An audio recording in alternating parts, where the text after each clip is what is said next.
Hi everybody, I'm Bree the Plant Lady, checking in with part 2 of my mid-May weekly garden tour.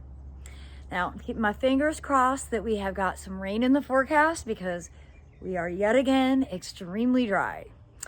And I again want to extend my sincere gratitude to everyone who came out to the spring open garden over the weekend. It was such a joy to see everybody. It brings me great happiness to see the garden full of people. And for those of you who weren't able to attend, you were here with us in spirit.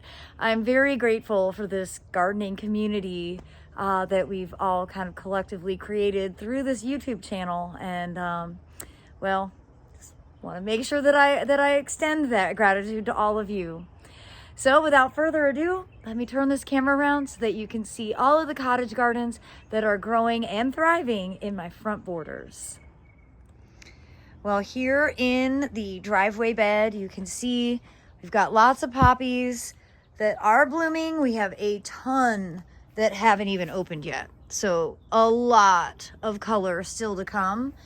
And, you know, I was nervous about the new to me poppies that were sent from England, but look, they're just starting to set buds. All of mine are already done.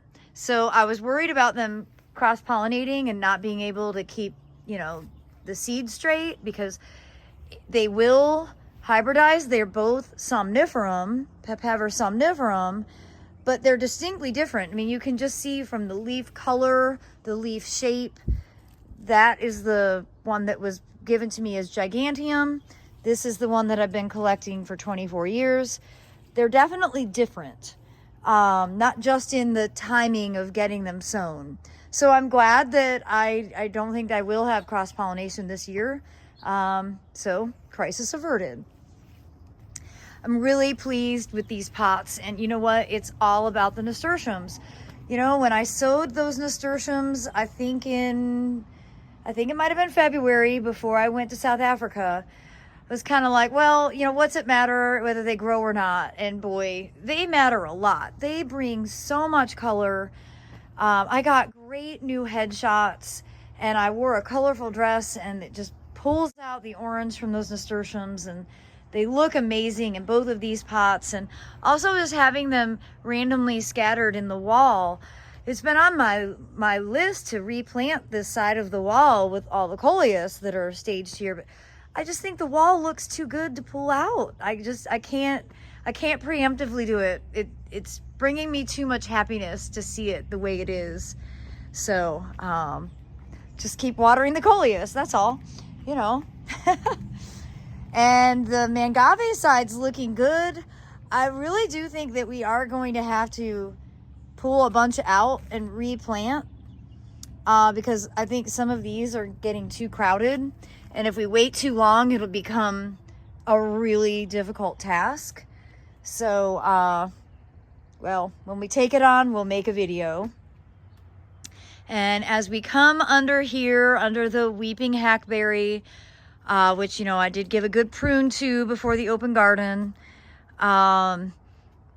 This border, I think, was greatly improved by my edits that I made a week ago. Pulling out most of the bachelor button, I think, was the right decision. I was definitely a bit nervous about it, but I really like the new planting. I was planning on watering, but that was before I saw the weather forecast. So I'm gonna have faith that we're gonna get some rain. And that'll really help get all these new plants settled in because they haven't actually been rained on yet. But we still have plenty of bachelor buttons to be able to collect seed from. And of course that seed is starting to ripen. And that's what is showing right here. Basically these tiny little brown, see those on my fingernail? Those are the ripe seed, which is why it's so easily self-sowing. I mean, you can see each one of those is seed. Just by flicking it, I just made it self-sow. And I did want to show you that more crinums are in bloom. And this crinum has just done so well since I moved it into more sun. And that's really, I think, the trick. They really are a full sun plant. And I have way too many crinums in too dense a shade. And the more sun you give them, the more flowers you get, the more robust the plants are. And gosh, they are just fabulous. Absolutely love them. And of course, they remind me of my dear friend Jenks Farmer, who is the crinum man. Now, obviously, we haven't taken on this foundation border. We'll probably realistically aren't going to do this until after school gets out, when I have Aiden for whole days. We plan to remove all of the hollies, but I did want to show you the hollies are blooming.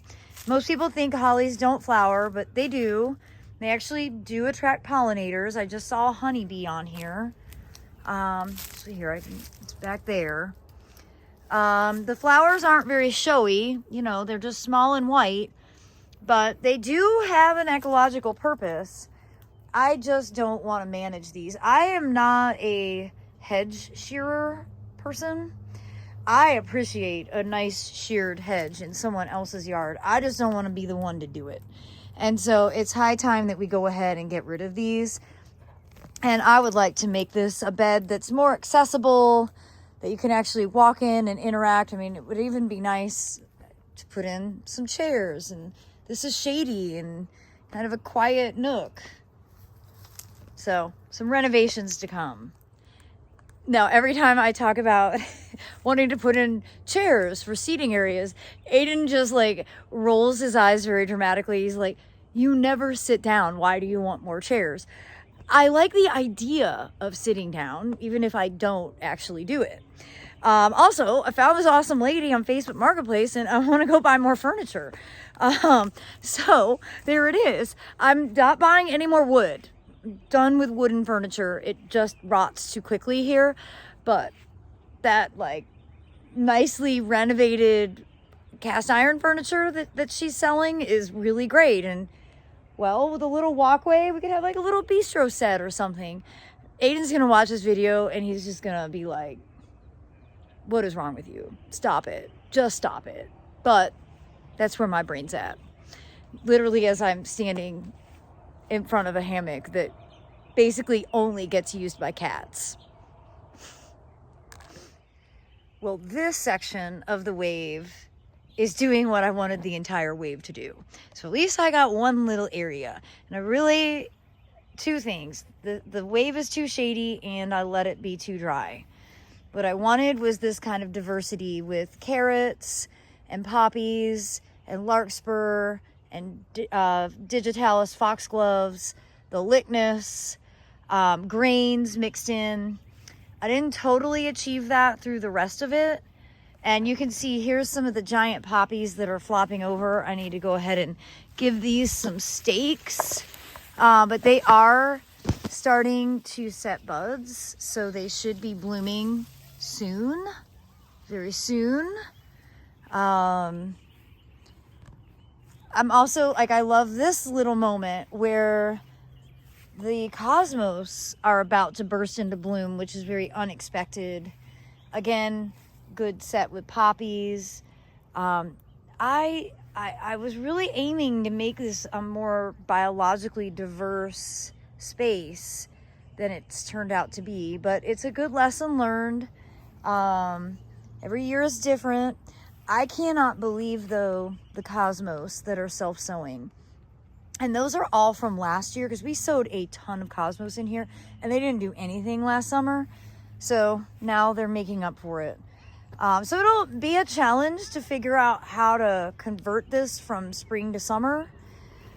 We might not be able to use the lawnmower like we ordinarily do, but that's okay. You know, we're here to learn from each installation, and each installation's different. I'm also pleased to see that some peas came up, even though I don't remember planting peas.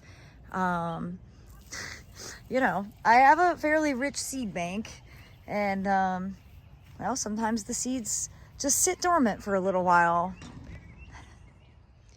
I just wanted to give you guys a view of sort of the layered look with the two cottage borders, you know, front to back with the wave and then the main border there. Again, it's not the best installation that I've ever done, but I'm much happier looking at it now than I was 2 weeks ago. So there's something to be said about finally either coming to terms with it or allowing it to mature to a point where you can actually thoroughly enjoy it. And as I mentioned, I think this is my favorite part of the entire front yard. This little view of the hammock that never gets used. Well, it was fun to look out and see a giant lily in full bloom. These are actually great cut flowers, but you do want to cut the anthers off because they will make a mess. A lot of times these bulbs get eaten by voles, but this one has not, so get to enjoy its flowers.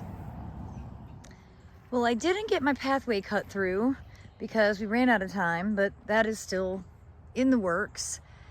But I did want to show you here that the sparkling burgundy pineapple lilies have really come into their own. This is my favorite season for them because they're still really nice and dark, even though they're in really dense shade here. Once they start flowering, they kind of go green. I love eucomis so very much. Now, as we walk along the east meets west border, again, you can see things are really dry. But the curly kale keeps going and the curly mustard is starting to bolt, and you know, soon we'll be cleaning all this out. Actually, really anytime we could start cleaning this out. Probably let it go another week or so just because, well, we're not in really a hurry for anything anymore.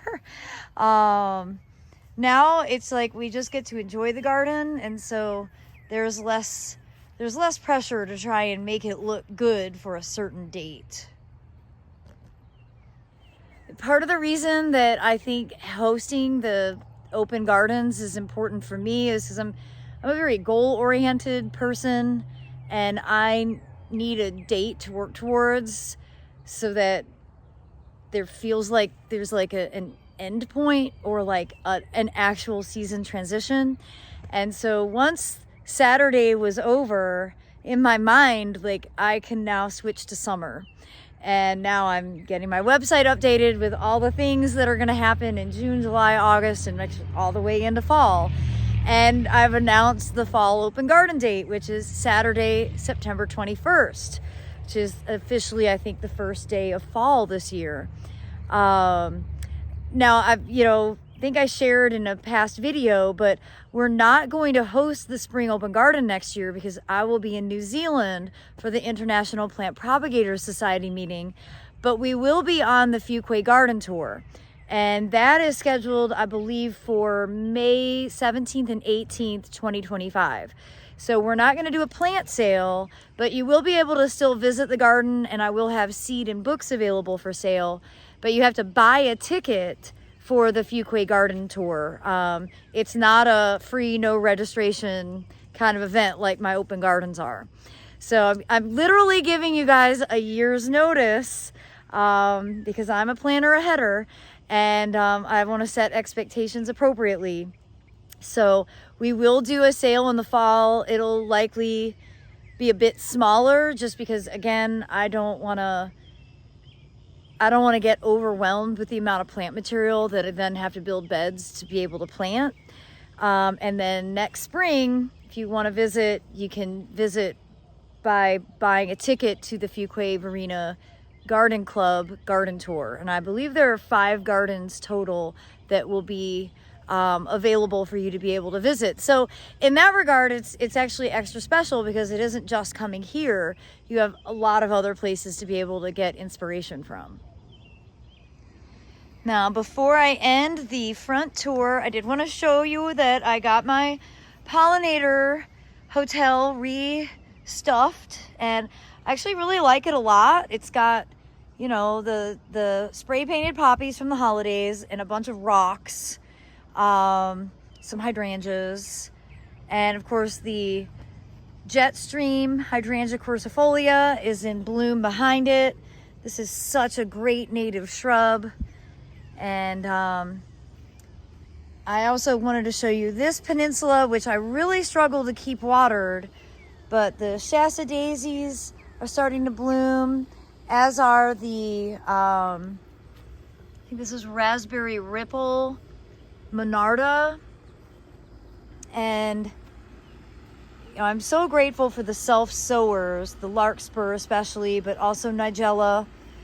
But in here we've got things like strawberries and veronica doing very well. We've got various species of salvia. It's the only place that so far lavender is actually doing quite well. I think this is the 3rd year for this lavender, and it appreciates the dryness of this bed. So though not everything appreciates the dryness, and you might remember that this is the bed I filled with mangaves last year, and though they all died like vegetatively, quite a few are actually coming back from the root in mass. So we'll see how those grow out. Not exactly sure what to anticipate with that, but it'll be a fun adventure to see. Well, everybody, I hope that you enjoyed this installation of the front garden tour from the middle of May here from Fuquay-Varina, North Carolina. And I hope you tune in again tomorrow as I do a up-close tour of all of the native borders and give you more details on our plans for garden expansion. Well, as always, thanks so much for watching, and happy gardening, everybody.